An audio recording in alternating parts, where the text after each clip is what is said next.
Pode vir.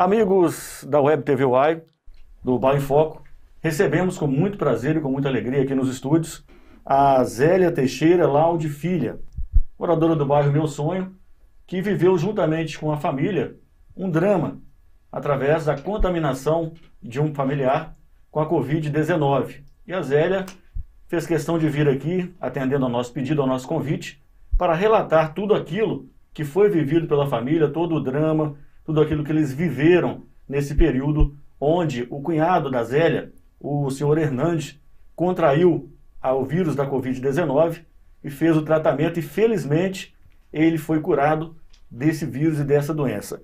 Ô Zélia, primeiramente, seja bem-vinda. É um prazer ter você aqui nos estúdios. Eu que agradeço, Júlia, agradeço a oportunidade de estar aqui hoje. Agradecer ao Gerson também, que me entrou em contato comigo. Estou muito feliz de poder estar aqui contribuindo para dar mais informações, mais tranquilidade às pessoas. Sem dúvida nenhuma, porque as pessoas acompanham nos telejornais, acompanham em todos os meios de comunicação como é a Covid, como o vírus atua, como funciona. Mas vocês viveram na pele tudo isso, tudo aquilo que vocês viam, né, nos telejornais, vocês viveram pessoalmente esse drama e tem muita história para contar, sem dúvida nenhuma. Ô Zélia, primeiramente, queria saber como é que isso tudo começou, como é que vocês descobriram essa contaminação através do seu cunhado, né, do Hernandes, como ele contraiu essa Covid, como vocês receberam essa notícia. Então, Júlio, na verdade a gente não sabe se ele foi o primeiro a contrair a doença. Foram vários familiares que passaram mal simultaneamente, no mesmo tempo. O meu cunhado começou, ele que se agravou, né? Mas a minha mãe também começou a passar mal mais ou menos no mesmo período que ele. E foi mais ou menos numa quinta-feira que eles começaram a ter os primeiros sintomas, dores no corpo, um sentimento de fraqueza. E esses sintomas foram se agravando, né, no decorrer dos dias. Só que o meu cunhado até então estava de quarentena. E ele iria voltar ao trabalho no domingo, que ele é caminhoneiro. Ele é caminhoneiro, ele iria voltar a viajar no domingo. Tanto que ele sentiu, né, sintomas gripais no sábado, e ele tomou uma injeção na farmácia, pensando que fosse uma gripe comum, e saiu para viajar. Deu uma melhora, saiu para viajar no domingo. Ao chegar no destino dele, no Rio de Janeiro, na segunda-feira, ele já não estava aguentando, sentindo muita fraqueza, passando muito mal. Foi quando ele ligou para minha irmã e a gente foi buscá-lo. E aí ele já chegou em Ubá, já tossindo muito, já começando a ter falta de ar. É o que a gente acredita que possa ter vindo a agravar o caso dele, porque ele não iniciou o tratamento no início da doença, como a minha mãe, né, que é bem mais velha que ele.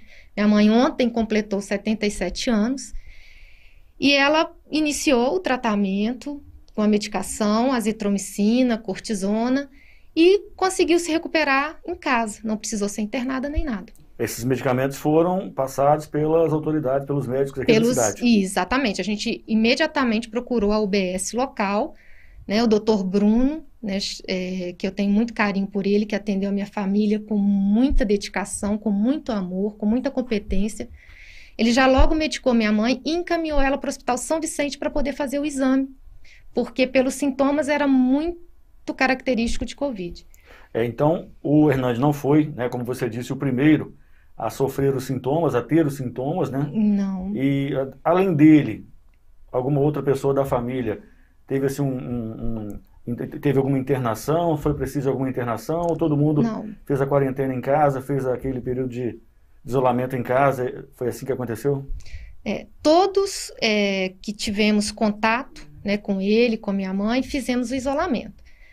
10 pessoas da minha família fizeram o exame e testaram positivo para o exame. Todos os 10? Todos os 10. Mais o Hernani ou 10 com o Hernani? Incluindo o Hernandes. Incluindo o Hernandes. Foram 10 pessoas ao total que fizeram o exame. 2 pessoas deram negativo, mas que pertenciam à minha família, mas não tiveram contato direto. Só fizeram mesmo por questões de outros problemas de saúde. E por tabela, né, outras pessoas que conviviam com a gente na mesma casa não fizeram o exame, mas ficaram de quarentena também. Também não apresentaram sintomas? Alguns apresentaram sintomas gripais, leve, e umas 6, 7 pessoas não apresentaram sintomas nenhum. Inclusive, eu tenho uma irmã e uma sobrinha que fizeram o exame, testaram positivo e não tiveram sintomas nenhum. Entendi.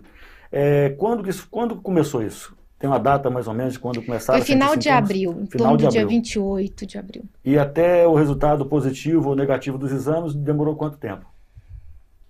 Demorou mais de uma semana. E nesse período, aquela apreensão da família? Muita apreensão. A gente ainda tinha esperança de não ser, porque o medo era muito grande, né? A gente, aquilo que você falou no início, muitas informações sobre o vírus, muitas informações, inclusive, negativas. A maioria é negativa, né? Negativas. Isso causou, assim, muito medo, porque a minha mãe é um exemplo clássico que eu dou, que ela já é uma senhora de idade, vivia assistindo a TV aberta, né? E todo momento eles estavam mostrando casos extremamente graves, vários caixões sendo enterrados.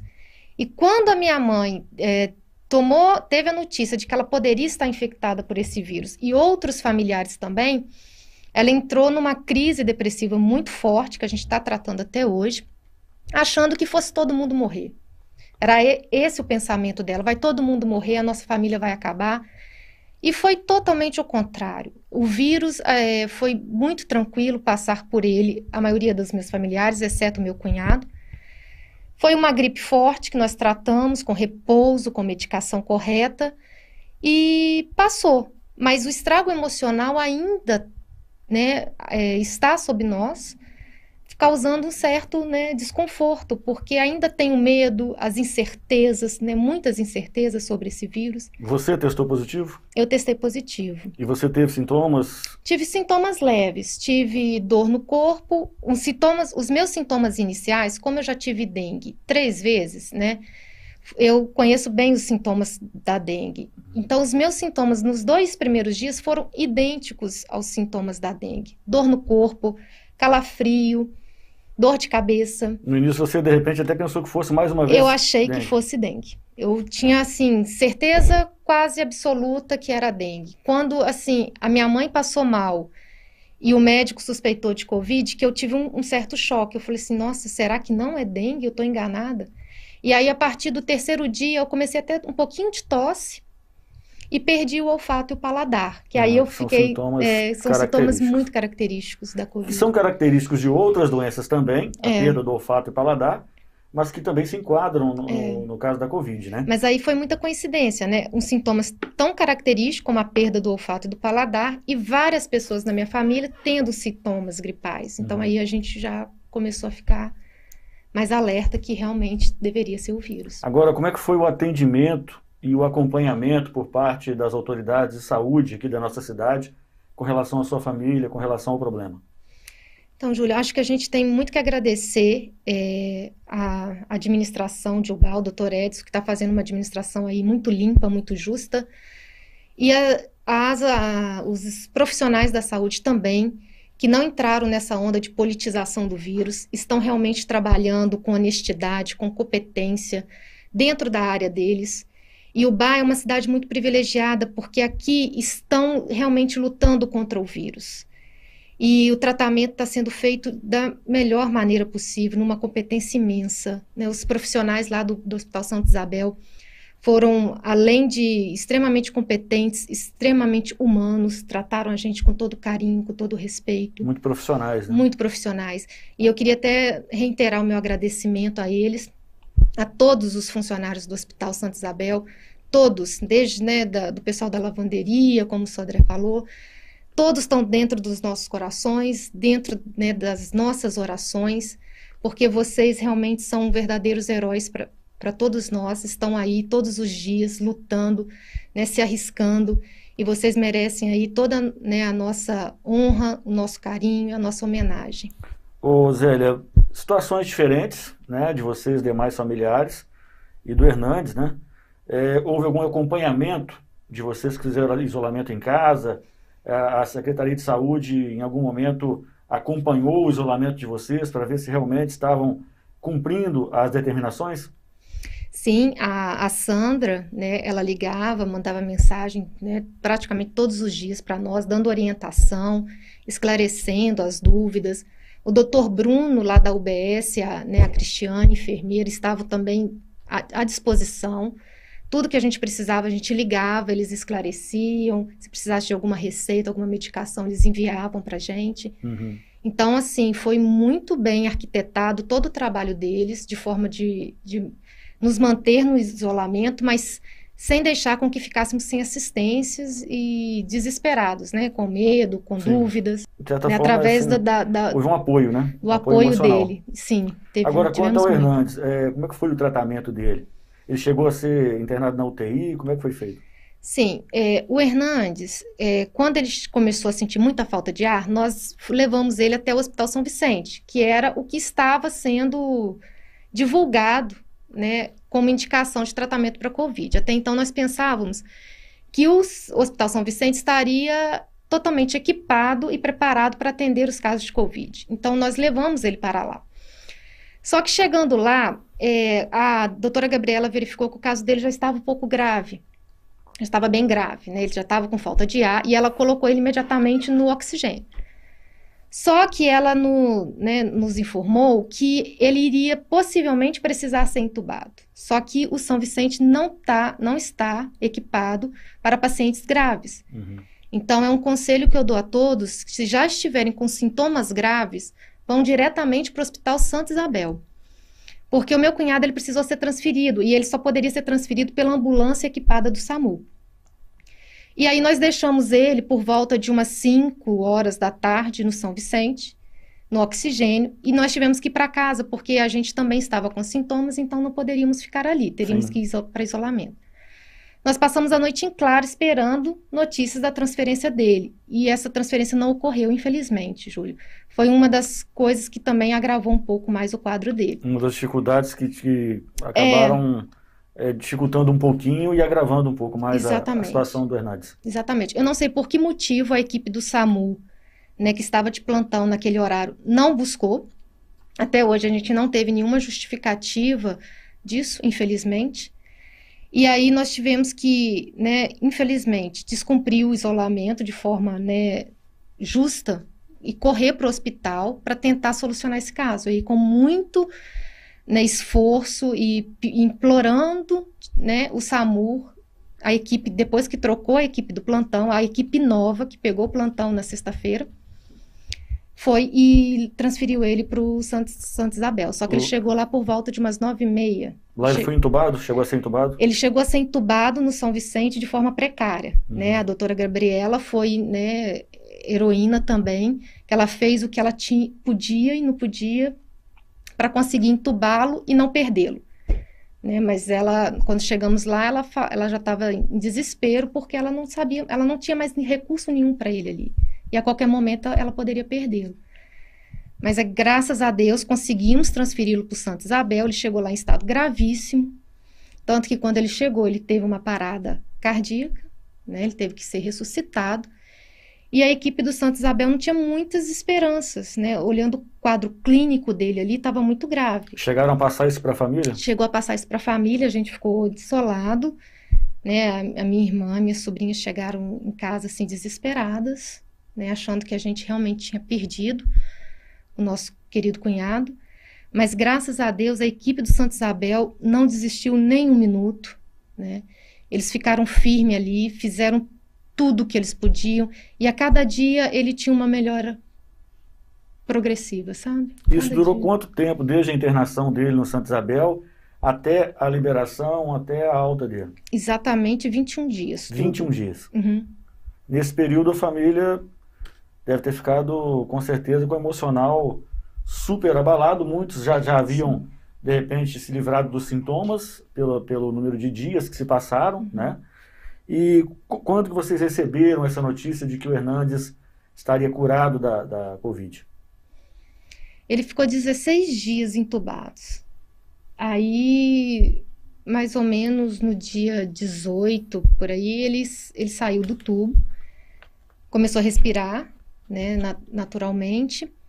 E aí o doutor Emiliano, né, também um médico excepcional, que a gente também tem muito carinho e agradecimento por ele, um dia nos enviou uma foto do próprio celular dele, do médico. Ele enviou uma foto para nós dele sentado, sem tubo, né, diretamente da UTI, junto com a equipe lá do plantão. E isso encheu a gente de alegria. Foi assim uma Deve ter coisa emocionado muito demais, a família, né? e nos fortaleceu tanto. E a gente tem muita gratidão, doutor Emiliano, por esse carinho, por esse ato de humanidade. Muito Pois obrigada. é, porque a gente vê muito falar, né, a respeito de quando a pessoa entra para o hospital, quando a pessoa é internada, a família não tem contato nenhum mais com o paciente. Isso procede, né? Procede. Infelizmente, é uma angústia muito grande você deixar a pessoa que você ama lá e não poder vê-la, E não ter nem a certeza se vai ver mais Se uma vai ver vez, de fica novo. aquela angústia, né? Claro, tem a esperança, logicamente, tem que ter esperança sempre, mas não tem a certeza, né, que vai novamente rever aquele ente querido, né? Não. E é isso que corrói a gente por dentro, sabe? É você deixar a pessoa lá. É um sentimento de impotência muito grande. Porque a gente não tem o que fazer a não ser se apegar à nossa fé nesse momento. Então, é um momento em que a fé é muito importante, né? Cada um acredita, né, em algo, em uma energia, em algum ser. Então, esse é o momento de nos apegarmos à fé que nós temos, porque foi o que sustentou a minha família nesse momento. Porque realmente, Júlia, é muito difícil você deixar a pessoa lá e não poder sequer vê-la. É um sentimento de impotência, dá um certo desespero, saber que se a pessoa não melhorar, você nunca mais vai vê-la. E ao mesmo tempo, aquele medo de contrair também, de outros familiares também. De outros familiares. A gente viveu isso, com medo de outro familiar se agravar também. No total, só para a gente lembrar, foram 10 pessoas da família no total. 10 que fizeram exames, Que fizeram né? exames e que foram... Tivemos outros com sintomas gripais também, mas que não fizeram o exame porque não se enquadrou no... Mas fizeram isolamento também, né? Fizeram, todo mundo fizeram. Entendi. Agora, Osélia, em tempos de redes sociais, a gente sabe que as notícias se espalham muito rapidamente, boatos também surgem a todo momento, enfim. E nós acompanhamos, inclusive, esse caso através das redes sociais, através de informações não oficiais, inclusive. Então surgem diversos boatos. Por exemplo, que ele teria contraído o vírus lá no Rio de Janeiro, em viagem, como caminhoneiro, e trazido isso para cá. Como você disse, provavelmente pode não proceder, porque outras pessoas já sentiram antes dele até os sintomas, né? Exatamente, Júlio. Tanto não foi porque ele não estava viajando, ele estava em quarentena, né? As indústrias estavam paradas. Ele já estava um tempo aqui sem exercer a função, sem estar viajando. Sim, desde o início da quarentena ele não viajou. Até porque nem carga tinha, porque ele transporta móveis para as indústrias. Estava parado, né? Estava tudo parado. A indústria estava parada. Então ele fez a primeira viagem dele já com sintomas gripais. Entendi. Entendeu? E ele então nem completou Ele não completou o trabalho. Não completou o trabalho. Não. Voltou... Um amigo dele que foi, pegou o caminhão e completou a viagem para ele. Ele retornou. Ele retornou, graças a Deus, a tempo, né, de ser tratado, né, de ser curado, inclusive, dessa doença que está afligindo muita gente. Agora, ainda falando aí das redes sociais, ainda falando dessa facilidade de informações e rapidez de informações, isso também gera outras coisas, né? Como eu disse, boatos geram muitas coisas infundadas. Vocês moram no bairro Meu Sonho, não é isso? A família toda mora ali? Todas as pessoas que contraíram moram naquele bairro lá? Todas na mesma rua. Então, através disso aí, vocês da família sentiram algum tipo de preconceito, por parte de vizinhos, de vizinhança, de amigos, ou até nas redes sociais, vocês tiveram esse sentimento de algum preconceito para com a família por causa desse problema? Sim, houveram vários boatos, inclusive publicações em redes sociais, mas graças a Deus de amigos não. Realmente nossos amigos se mostraram verdadeiros nesse momento que nós passamos de crise. Temos que, assim, queria falar o nome de todo mundo, mas não tem como. Queria agradecer a todos que deram força à minha família, e foram muitos. Depois de uma carta que eu publiquei, inclusive pessoas que nós nem conhecíamos manifestaram apoio, manifestaram carinho. Pessoas que já haviam contraído o vírus aqui na cidade, né, ou em cidade próxima, mandou uma mensagem de agradecimento porque se sentiu representada pela carta, porque também sofreu muito preconceito, né? Eu acho que é injusto procurarmos culpados na transmissão desse vírus. Não existe culpado, né? Vírus, ele fica no ar, né? Já foi comprovado que ele fica em vidro, em corrimão, Maçanetas, em aço, maçanetas. Então, não é pessoas que transmitem, que são culpadas pela transmissão desse vírus, né? Ele está no ar. A gente tem que tomar os cuidados com a higiene. As pessoas têm que entender que ninguém sai por aí, hoje acordei aqui, eu vou contrair o vírus, eu vou em algum lugar, vou pegar esse vírus e vou levar para minha casa. Obviamente não existe. Então, realmente, como você disse, esse preconceito não deveria existir, claro que não. Ninguém é culpado por contrair a doença, até não sabe onde contraiu. Ninguém da sua família deve ter noção de onde possa ter contraído isso, né? Exatamente, a gente não tem noção. Quem contraiu primeiro, de onde que pegou, é aquilo que eu falei. Pode ter sido num produto de supermercado, pode ter sido em encomendas correio, né? Lá em casa chega correspondência de água, luz, chegou um medicamento também que eu pedi pelo correio. Nas ruas, no dia a dia. No dia a dia. Então pode ter N possibilidades.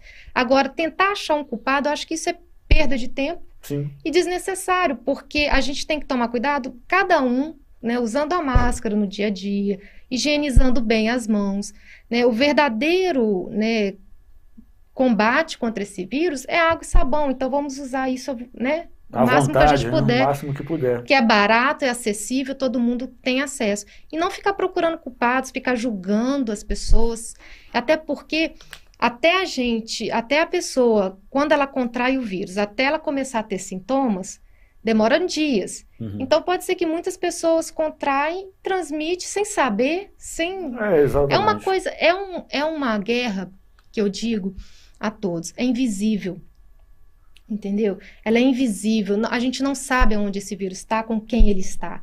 Então, não vamos julgar ninguém e vamos cada um cuidar de si, cuidar da sua saúde. É hora de todos cuidarem da imunidade, para se caso vierem a ser contaminados, né, curar. Que a chance de cura é muito grande desse vírus. As pessoas não precisam apavorar. Né? Ter o corpo saudável, ter o corpo bem cuidado, ajuda muito, né? A gente sabe disso.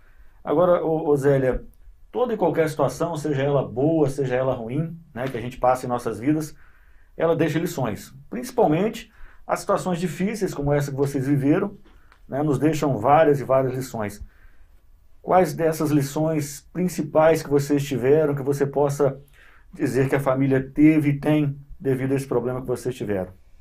Nossa, são várias lições, mas vou tentar aqui pensar nas principais, as mais fortes para mim. Primeiro é a importância da família, né? De a família ser unida e ser amorosa. Como que o amor ele sustenta e ele cura.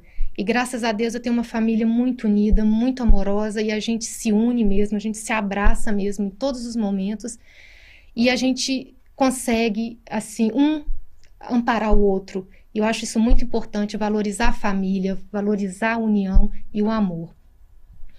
Outra coisa muito que eu aprendi é o não julgamento. Como é importante a gente não julgar e não apontar o dedo para as pessoas, né? Cada ser humano é um universo imenso em si.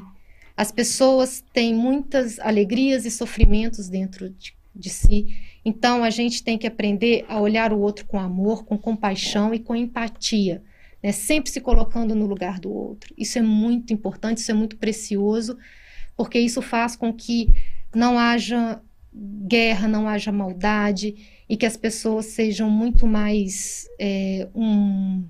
Mais humanas, né? humanas, e elas sejam umas para as outras um porto seguro, ao invés de serem ataques, né?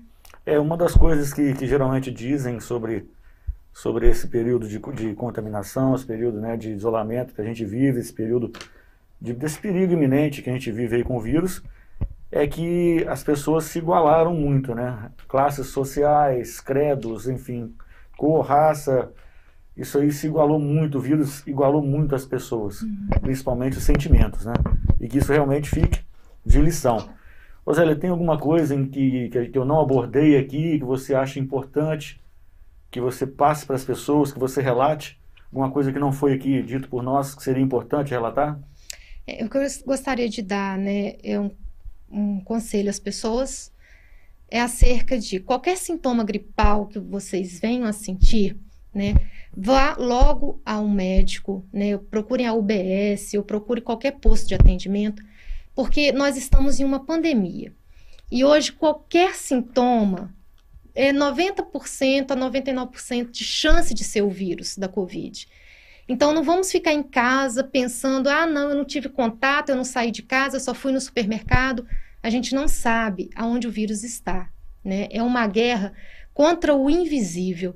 Então não percam tempo. Se todo mundo iniciar o tratamento já no início, a chance de recuperação é altíssima, né? O vírus ele não é muito letal. O grande problema do vírus é que ele se transmite muito rápido. Então, o isolamento é feito justamente para tentar frear essa transmissão. Mas ele não impede a gente de ser contaminado, infelizmente. Não existe isolamento 100%. Quem não vai ter contato nenhum com o mundo exterior, né? Então, nos primeiros sintomas, não esperem a doença se agravar, já procurem um médico para, né, se houver algum índice de ser Covid, ele já vai passar a medicação correta. É melhor do que ficar se automedicando, achando que é só um resfriado, que é só uma gripe, enfim, né? E é melhor realmente ter esse acompanhamento, é melhor, de repente, fazer um tratamento e não ter, de repente descobrir que não teve, né? O problema não foi contaminado, e se foi, que seja medicado desde o início, que também é muito importante. Exatamente. Comece o tratamento o quanto antes, como você relatou a respeito do Hernandes. Se tivesse demorado um pouco mais, poderia, né, infelizmente, hoje vocês não terem mais o Hernandes entre nós, né? E realmente é importante isso que você falou, é importante se cuidar, é importante, assim que sentir algum sintoma, procurar uma unidade de saúde. Para a gente encerrar aqui o nosso papo, Zélia, ficou por parte da família alguma pendência, alguma reclamação por conta de algum órgão de saúde da nossa cidade, de alguma autoridade? Tem alguma reclamação que vocês tiveram nesse tempo, nesse período aí de isolamento, de período desse drama que vocês viveram? Então, Júlio, a única questão que ainda intriga a todos nós na minha casa é a questão do SAMU. O porquê que não foi feita a remoção dele imediatamente como a médica requisitou, né? Eu sei que o SAMU de Ubá atende várias regiões, mas assim, foram 12 horas, né? Foi um plantão de uma equipe que não foi feito essa transferência dele para o Santa Isabel. Eu gostaria só que o SAMU desse uma nota de esclarecimento a fim de tentarmos resolver, nesse caso realmente tenha havido algum problema, realmente de estrutura, de logística do SAMU, que isso seja resolvido, porque, graças a Deus, meu cunhado se salvou. Mas pode ser que isso aconteça com mais pessoas e nem todo mundo tem a mesma sorte que ele teve. Pode ser que não dê tempo como deu para Hernandes. Como deu para ele. Bom, diante dessa questão, fica aberto aqui o espaço no nosso programa, no nosso Ubá em Foco, com relação às autoridades competentes que comandam, né, o SAMU em nossa região, em nossa cidade, em nossa região. Se quiserem vir aqui dar essa explicação, fica à vontade, estão abertos aqui os nossos canais. No Ubá em Foco será um prazer recebê-los até para dar essa explicação à família a respeito desse problema que, graças a Deus, foi solucionado, deu tempo de solucionar, mas que, como disse a Zélia, poderia ter complicado um pouco mais. Ô Zélia, agradeço muito aqui a sua presença, fico muito feliz por vocês, né, terem passado esse drama, passado esse problema, unidos, né, e a família toda ter saído desse drama. Hoje, para vocês viverem um dia normal, a família, ainda fica aquele temor de alguma coisa, de mais alguma contaminação na família, ou das pessoas, a gente não conhece muito o vírus, né? Os cientistas ainda não conhecem muito, ainda fica aquele medo de novamente se contrair aquela doença? Então, Júlio, eu não tenho esse medo, eu particularmente, mas alguns na minha família sim têm esse medo. Minha mãe, principalmente, já está mais de idade e de tanto ver notícias negativas, ela ainda tem esse receio. Eu acredito que quando a gente, né, cuida da saúde e tal, esse risco ele não é tão grande. Então é um conselho que eu dou a todos, vamos cuidar mais, né, de nós mesmos, cuidarmos da nossa saúde, para que esse vírus passe como uma gripezinha, como foi na maioria lá da minha família, graças a Deus. E queria também deixar mais uma mensagem para todo mundo. Gente, não vamos entrar nesse pânico, porque é isso que está adoecendo verdadeiramente todo mundo, né? O vírus, ele vai passar, se a gente tratar no início, ele não vai se agravar. Então, não vamos ficar tão apavorados, porque quando a gente deixa o medo, né, tomar conta das nossas mentes, a gente acaba agindo de forma irracional. Acaba, né, até adoecendo antes mesmo de contrair o vírus. Sem dúvida. Então, vamos cuidar do emocional. Roseli, então, muito obrigado pela sua presença aqui nos nossos estúdios, esclarecendo aí para a população muitas dúvidas a respeito aí desse vírus, dessa doença, que hoje realmente é um problema mundial. E eu deixo aberto agora o espaço para você finalizar agradecendo as pessoas que você quiser. Nossa, são tantas pessoas que eu gostaria de agradecer, mas infelizmente não tem como citar o nome de todo mundo, né? Agradeço a equipe toda do Hospital Santa Isabel, tá? Todo mundo, pessoal da limpeza, pessoal dos técnicos de enfermagem, os enfermeiros, médicos, atendentes, né? A Sueli, que é assim um anjo lá para nós também. O doutor Emiliano, que a minha irmã pediu para agradecê-lo pela foto que ele enviou para a gente, que, nossa, a gente tem um amor tão grande por ele, por esse ato dele. A doutora Andréia, em nome de toda a equipe dela, que é ela que coordena a UTI lá, e é uma profissional muito competente, como todos que estão lá. Agradecer a doutora Gabriela também, lá do São Vicente, que foi uma heroína também, que, né, mesmo sem condições nenhuma, não desistiu do nosso querido Hernande. Agradecer o pessoal da UBS Ponte Preta, em nome do Dr. Bruno. Agradecer a todos os amigos, né, a todas as pessoas que, através de mensagem, de orações, deram apoio e enviaram muitas energias positivas para mim e para minha família. Agradeço a todos, agradeço a você, Júlio, ao Gerson, pela oportunidade de estar aqui e de estar transmitindo para todo mundo essa mensagem de carinho. Muito bem, muito obrigado, Zélia. Eu falei com a Zélia Teixeira Laude, filha, ela do bairro Meu Sonho, ela que viveu juntamente com a família esse drama da contaminação através da Covid-19. A Zélia transmita ao Hernande o nosso grande abraço e as nossas felicitações. Diga para ele vai estar vendo aqui o nosso programa, com certeza está vendo, está assistindo. Quero transmitir para você, Hernande, não só para você, mas toda a família, né? Um grande abraço e que a gente está muito feliz com a recuperação de vocês, de passarem por esse problema unidos e estarem hoje vivendo uma vida praticamente normal já. E daqui a pouquinho a gente está de volta aqui no Bar em Foco.